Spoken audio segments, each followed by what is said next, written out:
Olá, pessoal! Então, na aula de hoje, nós vamos começar as estruturas de repetição, que são todas aquelas que nos permitem executar uma ou mais vezes determinados blocos de comandos. Então, o que nós vamos ver hoje? Hoje nós vamos ficar com a estrutura de repetição condicional com teste no início, que é aquela em que, antes de executar o bloco de repetição, ela testa uma condição.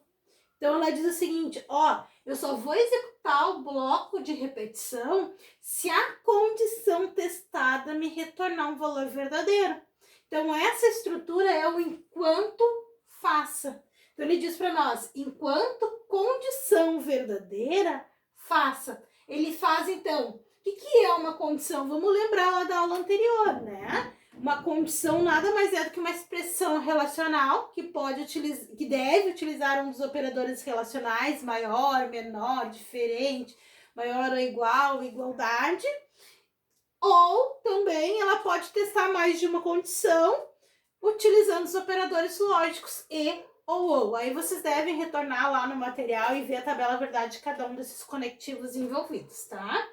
Então, enquanto a condição for verdadeira, faça. Mantenha-se nesse loop, né? Mantenha-se dentro desse laço de repetição. Então, o que acontece? Enquanto condição verdadeira, faça. Executa o laço de repetição e chega no fim enquanto. Quando chega no fim enquanto, o que ele faz? Ele retorna e testa a condição novamente. Enquanto essa condição retornar um valor verdadeiro, ele se mantém nesse loop aqui. No momento em que essa condição for falsa, ele não executa o bloco e segue o resto do algoritmo. Então, um exemplo bem bobo que a gente costuma fazer é criar um laço de repetição para executar 5 vezes. Exemplo, né? Se eu crio aqui, eu tenho lá a minha variável x do tipo inteiro. Aí eu digo lá dentro do meu laço de repetição, eu quero gerar os números de 1 a 5 na tela para o meu usuário. Como que eu vou fazer isso? Muito certo. Mas o que eu tenho? Para eu fazer isso, eu preciso de uma variável que se comporte como um contador. O que é um contador? É uma variável que é incrementada toda vez que passa pelo laço de repetição. Mas essa variável, como ela é um contador, ela precisa ser inicializada. Sempre. Para primeiro poder testar a condição. Então, o que acontece? Eu quero gerar os números de 1 a 5 na tela, a minha variável contador, ela sai de 1. Então, eu digo o seguinte, se eu vou gerar números de 1 a 5 na tela, enquanto essa variável de condição for menor ou igual a 5, eu tenho que me manter no loop, né?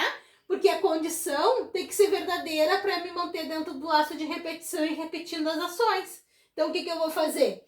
Enquanto a variável x for menor ou igual a 5, faça. Essa minha estrutura, ela tem que repetir 5 vezes. Fim enquanto. Tá, mas o que faz ela retornar e gerar uma condição verdadeira e chegar a uma falsa? O incremento dessa variável contadora. Então, se eu fizer x recebendo x mais 1, eu estou dizendo que toda vez que eu passo pelo laço, a minha variável contadora ela é incrementada em 1, ou seja, ela está sendo atualizada a partir desse incremento.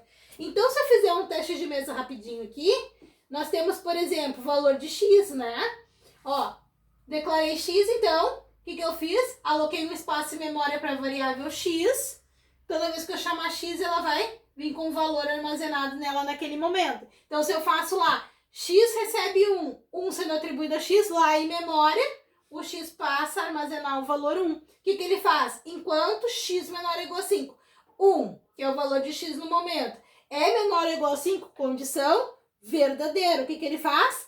Entra no laço. Eu tenho que disparar 1 para a tela, então eu boto lá 1 e escreval x. Nesse momento, lá na tela do usuário, por exemplo, vai aparecer o valor 1. Aí ele vem para cá, x recebe x mais 1. X mais 1 está sendo atribuído a x Ou seja, valor de x no momento que é 1 mais 1 eu tenho 2. O 2 vai ser atribuído à própria variável x. O x que estava armazenando o valor 1 passa a assumir o valor 2. Ele retorna e faz o quê? 2 é menor ou igual a 5? Verdadeiro. Entra no laço e dispara para a tela o valor de x, que é 2. X recebe x mais 1. Ou seja, o valor de x nesse momento, em memória que é 2, mais 1 eu tenho 3. E atribua